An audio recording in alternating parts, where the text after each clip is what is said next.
KFI AM 640. You're listening to Later with Mo Kelly. On demand on the iHeartRadio app. I'm Andy Riesmeyer in for Mo Kelly, who's in Italy. Oh, boy. I am so excited to be here with you this evening. Got a note to make. Robin did bring this up, so did Conway. Chris Merrill said in the Look Ahead promo, like this was a recorded thing that played multiple times, that I'm Andy Riesmeyer, formerly of KTLA, which I'm hoping is not the case. Yeah, I didn't even catch it. I heard it in the car and I thought, that's funny. I was like, that's good. And even if it's, listen, the night is still young. Anything could happen. We've got a lot to talk about. We've got 3 hours of content to fill on this Friday night. Mo's back on Monday. When is Merrill? What's he doing? Merrill's every Sunday, right? 4 to 7. But he's not formerly Chris Merrill. He's just Chris Merrill. Yeah, he's Chris Merrill. Yeah, okay. Yeah. Well, I think it's great to be thought of in any capacity, whether you want to fire me or hire me or whatever. I'm not here except for your entertainment. So the number is 800-520-1534. That's 800-520-1KFI. We're going to take some calls later today. We've got a big stacked show. We're talking about some local news here. We're going to follow up on the terrible school and church shooting that happened a few days ago. We've got some an interesting new piece of news, some details about the shooter's mother. Then we're going to come back here, talk about Encino.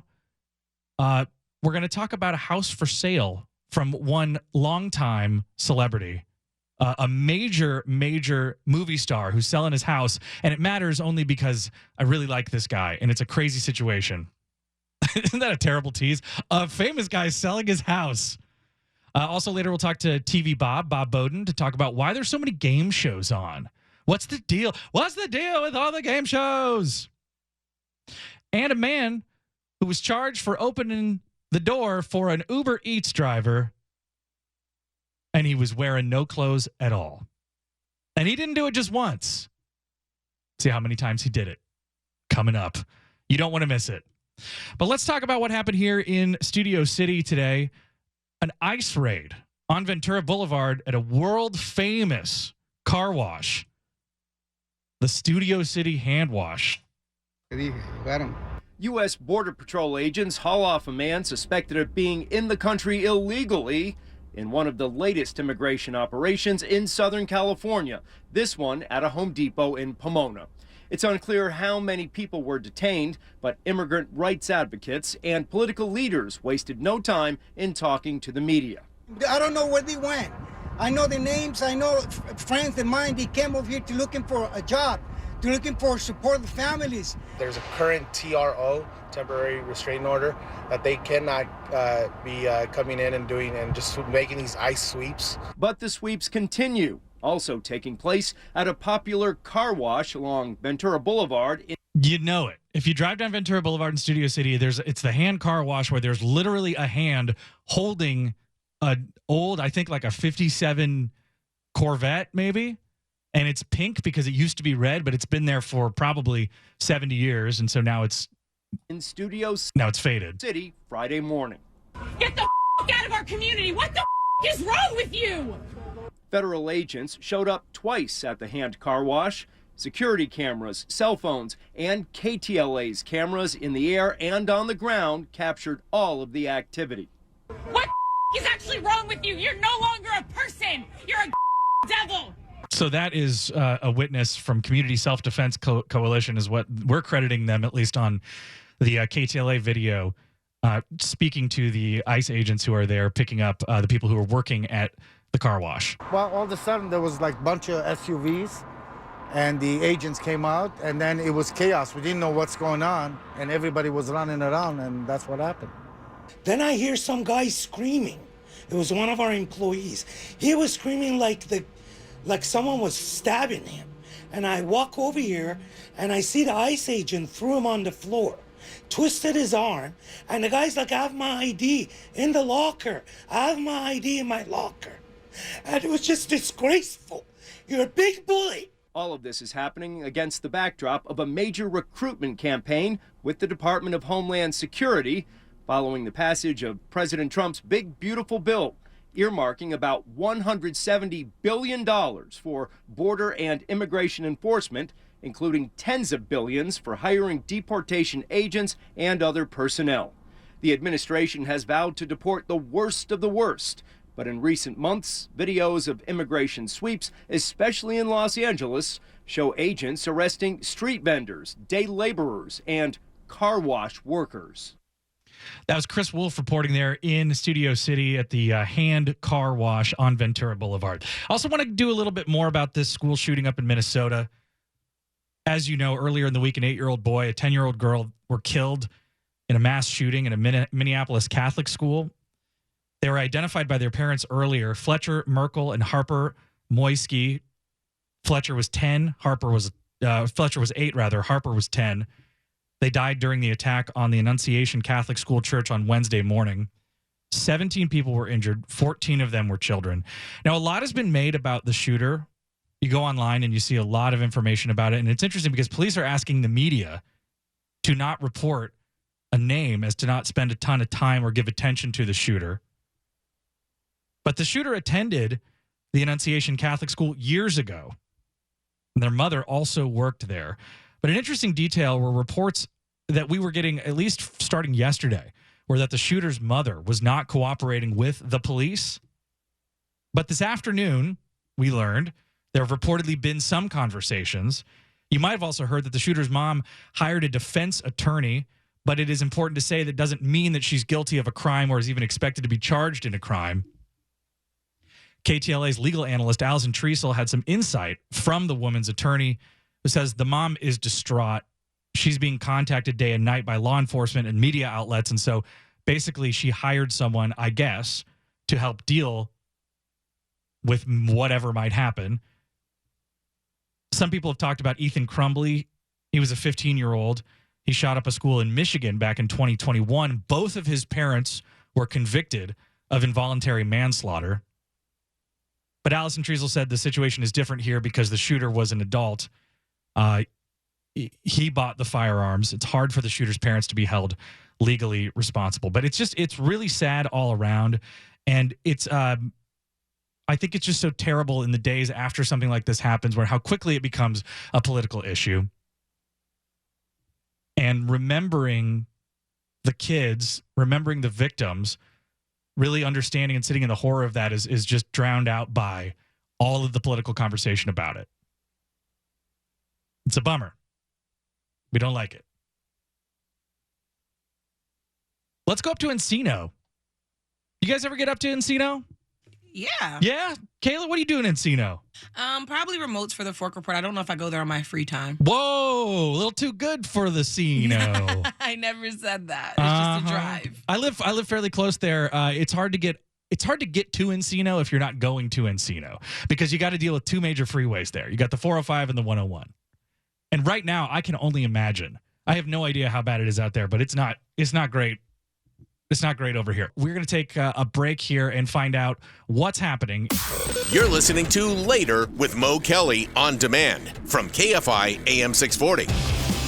CHP in pursuit of a kidnapping suspect up in Malibu on PCH 19,562 Pacific Coast Highway, which is really smack dab in the middle of a lot of that devastation from the fires earlier this year.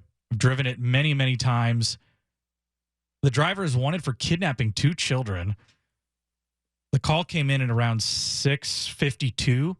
I think we have the audio here from KTLA. We've got Cher Calvin and Micah Ullman on the desk there. In this case, to avoid any kind of injury to the kids inside. Mm-hmm. So that's a possibility if it's known that this person is not carrying a weapon of any sort. It can endanger officers if they were to surround the vehicle on either side or all sides of the vehicle. So, but that's a possibility to box in the vehicle.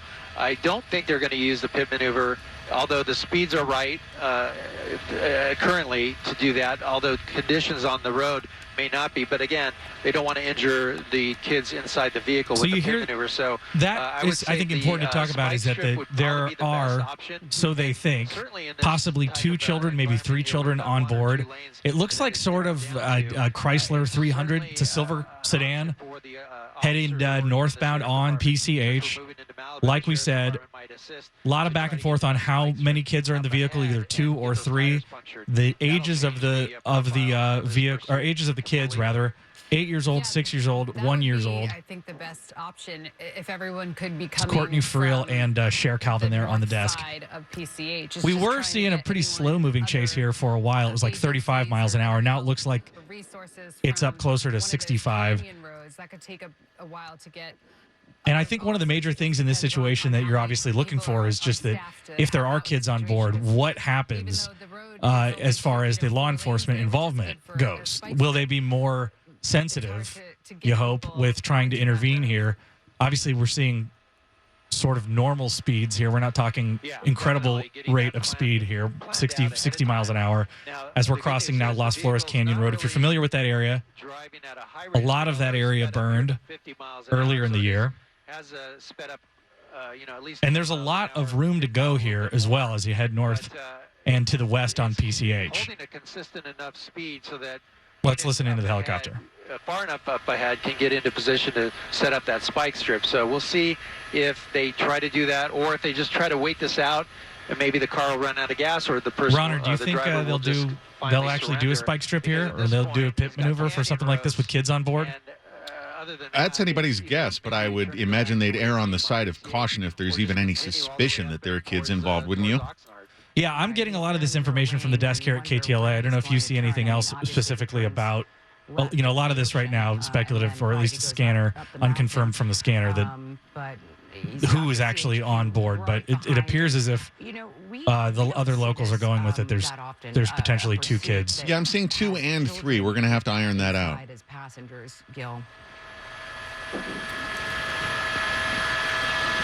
No, we don't. And it's definitely, it raises the bar for the CHP out of a safety protocol situation where they don't want to injure those kids whatsoever. And it's unknown if they're strapped in. It sounds like they're not. It sounds like the CHP unit there in the lead of the pursuit there is able to see through the rear window there and can see the children, at least some of them. And if they're able to see their heads, maybe they're not seat belted in or have a child seat that's available.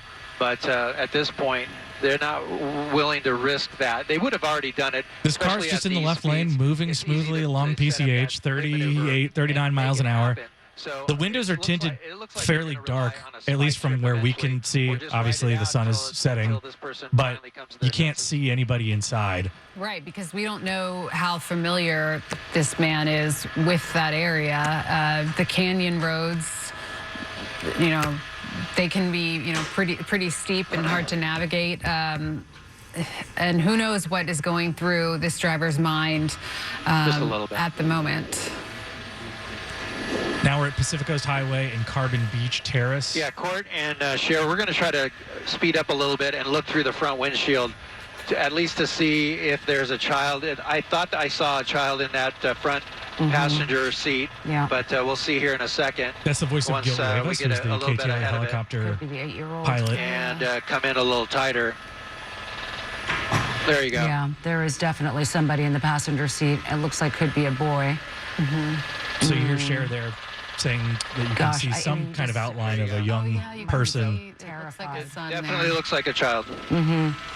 Yeah, it does look like he has a seatbelt on, though, too. But we're not expecting that with the information that they have of there being children inside this car, that they're going to perform a pit maneuver, even though the conditions are perfect for it. As Gil tries to reestablish his IFB, you know, the other kind of tactics, Courtney, that they could use would be that spike strip where they would be on the side of the road, waiting for the car to come by, and then, you know, deploy the spike strip straight out just at the right timing. And so now the vehicle is passing The Malibu Pier area. That at this A point, lot of green lights here, interestingly enough, on PCH, passing the sign of the Malibu Pier there right now. This person in custody. And you got to wonder if the driver 230,000 sees the spike strip or sees a bunch of is the address there at PCH. Yeah, Those numbers get so big the further west and north you go. The other way. Yeah. But holding steady there at around 45 miles an hour as the corner's rounded there towards Sierra Road. Like what Gil said, we have at least 4 or 5 police cruisers, CHP cruisers behind this car. So that could be a possibility of boxing the person in with, if they have that knowledge and can confirm the knowledge that the person driving the car is not armed. And so in the meantime, we wait to see if Malibu sheriffs are going to get involved, sheriff's deputies are going to get involved and use a spike strip to try and stop this car and get those children to safety. Our producer's telling us information that this is not a parental dispute. You're listening to Later with Mo Kelly on demand from KFI AM 640. Kidnapping suspect, CHP pursuing a silver Chrysler 300. We're listening on KTLA up PCH, closer to Escondido Canyon. Latest information from the LA Sheriff's Department. I wonder why. The watch commander told KTLA that a call came in at 6:38 of a kidnapping. The car was left running with kids inside the car, so it is a stolen vehicle. CHP is now in pursuit. It was not a parental dispute. They just were able to. There are between 2 and 3 kids inside. We are not sure, but to imagine and every time what it must be like to be there, to be those kids who must be terrified that they're going 80 now and 90 maybe miles an hour up PCH, winding along the California coast as the sun starts to come down, and not knowing who is driving the car. You're there with your 1 or 2 other siblings. The ages that we have, maybe 8 years old, 6 years old, maybe a 1-year-old in the car. We can't see much of what's going on inside, though. A KTLA helicopter that was in front of the car a little bit earlier was able to look back in through the front windshield and then see that it looked like there was a young person or a small person in the passenger seat. There's a lot of conversation on whether or not we might see a spike strip situation, a pit maneuver. I think when you have potentially 3 kids inside, probably changes what you think about how you're going to attack this. 72 miles an hour as we're a huge accident. Yeah, major traffic collision there. Just crossing Canaan Dude there. And looks like it was a head-on crash between the kids and a white SUV. The suspect is running now on PCH. And CHP, right after that person, CHP is crossing over a slope, walking up to where a house is, a bunch of trees and brush, and it looks like they are. He was able to get away from the CHP, and now he's up into this property. Oh, you just think about those kids. I was in tight when the TC happened, or the crash happened. Here he is running. There he is running. Changing his shirt. The suspect taking his shirt off and running towards the ocean. And he's tossed his shirt away. He's going to continue to run here. This is he's barefoot. This is just so awful. Oh boy.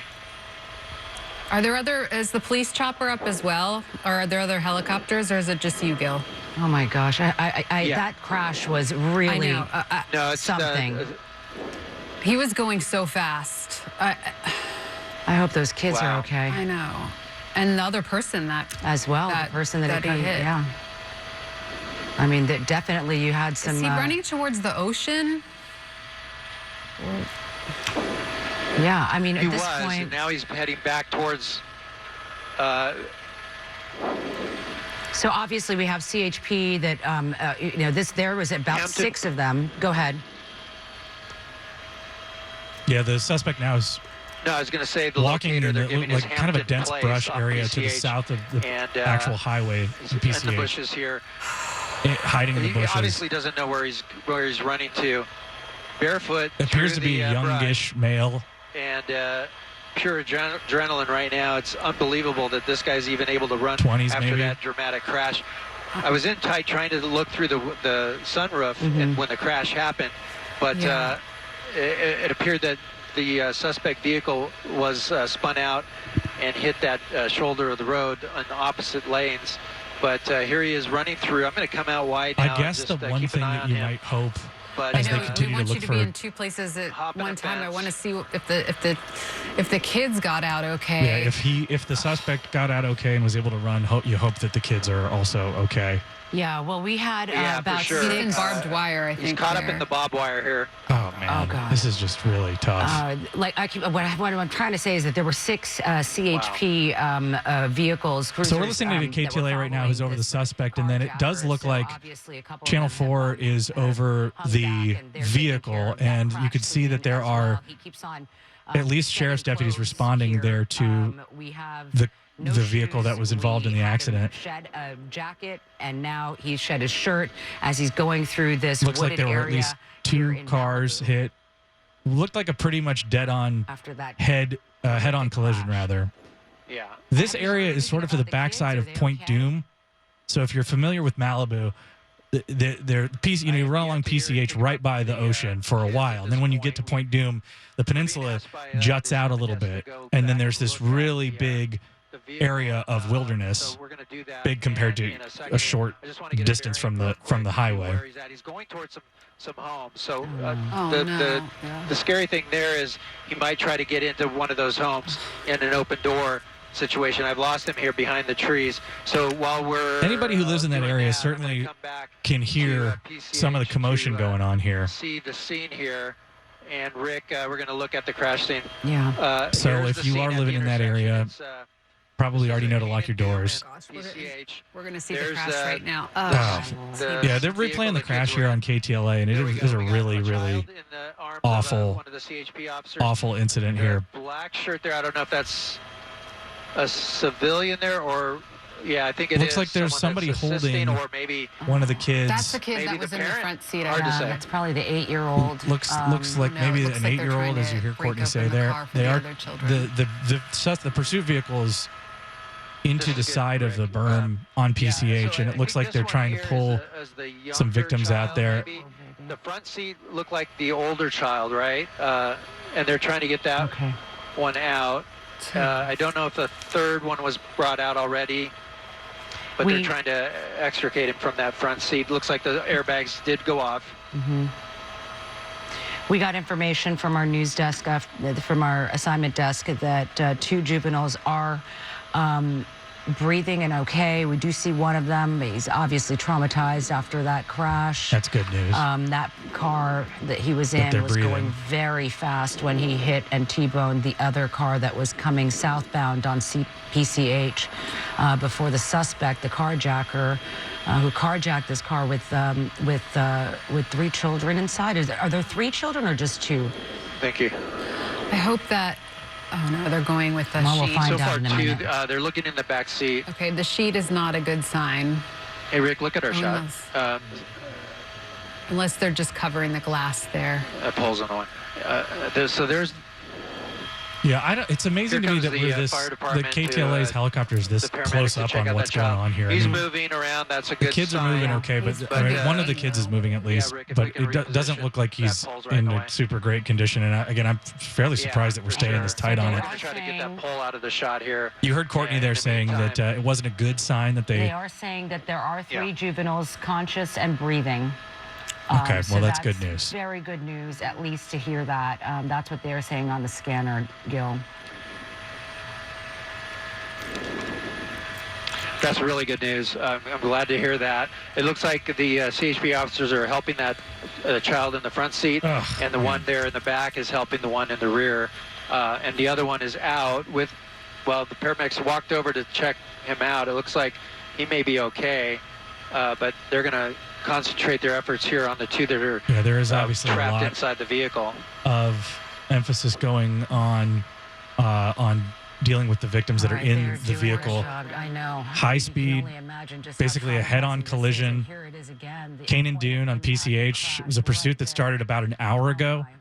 The car was idling. 3 kids were inside, carjacked by a stranger. The pursuit went for about an hour up PCH. There was a serious head-on collision there. The driver did get out. That suspect is just, I think right now, still unaccounted for. You have CHP. You did have LA Sheriff's Department. I'm sure that there are other emergency responders there as well. County Fire as well. There was an 8-year-old, a 6-year-old, and a 1-year-old in a car seat, so they say. This is something. Are we able to slide closer to it? Man, Oh, there's just the what little kind boy of being lunatic? held in the red shirt right so there. There we go. Yeah. I mean, you can just hear it in Courtney and This is- Cher's voice. This It's is just, the most intense ending And to the a child pursuit. in the front's coming out Yeah. now. There we go. so a kid is coming out. Looks like That he's could be They're the walking. 7 being or helped, 8 being year old. stood. A little He's shaken up there, standing, definitely, but but it he's looks like walking. he's doing. Yeah. Yeah, they're going to lay him All right. down. He's doing Wow. okay. It appears that enough to stand, and then they're putting him down on a What board. a terrible, terrible, terrible experience that they had to go through, and to be in that car with that stranger as well, who just started to pick up that speed. And as soon as he started to go 90 miles per hour, you knew that something was going to happen here on PCH, and it did. But thank God those kids are alive. They're conscious. They're breathing. They'll have some. The firefighters attend to the paramedics. Attend to them right now. And do we know what happened with the other car, Gil? So the street that we And can how see the- from this the view is driver just completely. See, we got some It's just people littered here with that they're- debris. You've got other Looks like vehicles other cars were involved that in were that. also involved in the crash. You hear Courtney saying there as well. The force of the impact was enough that it spun whatever car that was the I believe main vehicle involved in the incident that wasn't the suspect vehicle around 180, maybe 270 degrees into the other parked cars there as well. Right. And then Looked like that there's a other total of vehicle, 4 vehicles stopped involved. there at the crosswalk was not the one involved. So we're going to keep and looking that at this was an and accident give as you well. any updates as we get them. But really tough ending to a pursuit there. You do not want to see any pursuit end in an accident where people are hurt.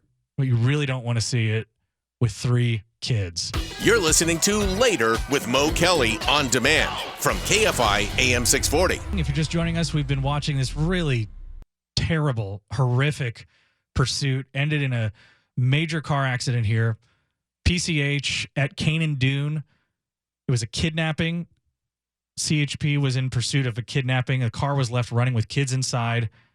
Chased him all the way up PCH. There was what I thought originally might have been a head-on collision. It looks like it was a side impact collision, which I guess the only reason in saying that is that hopefully that maybe that impact was less serious. But the word that we're getting now, at least, is that all 3 of the kids on board, an 8-year-old, a 6-year-old, and a 1-year-old, those are the preliminary reports, were at least receiving medical assistance there on scene, possibly transported. We saw all 3 of them being taken to different ambulances. Obviously, we don't know their conditions, but authorities were there immediately. They were getting care immediately. The youngest appeared to be in that car seat that was picked up and carried away by one of the first responders. So just a really difficult end there to a pursuit. LA Sheriff's Department was on it, and then CHP was on it, that part of Malibu. And I can't tell right now if the suspect may have been caught. It looks like that the LA Sheriff's Department or CHP has somebody in custody. The angle that we have right now overhead is really it's hard to see here, but they had been searching the neighborhood to the south of PCH on Canaan Dune, that whole area, Portishead Drive. Portishead is a band, not Portishead. Portishead Drive and Selfridge Drive in Malibu. So we'll keep you updated on that if we see anything else. But hopefully those kids are going to be okay. Just a really horrific thing to see there, and a really scary end to a very scary night along PCH. All right, let's talk about tomorrow morning. College football season is beginning. UCLA and USC are set to play tomorrow to kick off the season. The thing that most people are talking about, at least in this world, is the coach is hanging up the headgear one last time. Tomorrow is Coach Lee Corso's last regular appearance on College Game Day. As I told Conway, you don't have to know anything about sports to understand ESPN's College Game Day. It's been around since the late 80s, but since the early 90s, they take the show on the road to a different college campus every Saturday morning. They get out there before the sun comes up, usually on a quad or near the entrance to a stadium, and the energy is just wild. All the kids are there. It's a big old tailgate party. The energy is just out of control. Everybody's going crazy. One of the hosts, really, I think who ESPN or maybe Sports Illustrated called the heart of the show, is Coach Lee Corso. He's retiring. He's been with the show since 1987. The man is 90 years old. He played as a quarterback at Florida State starting in the 1950s.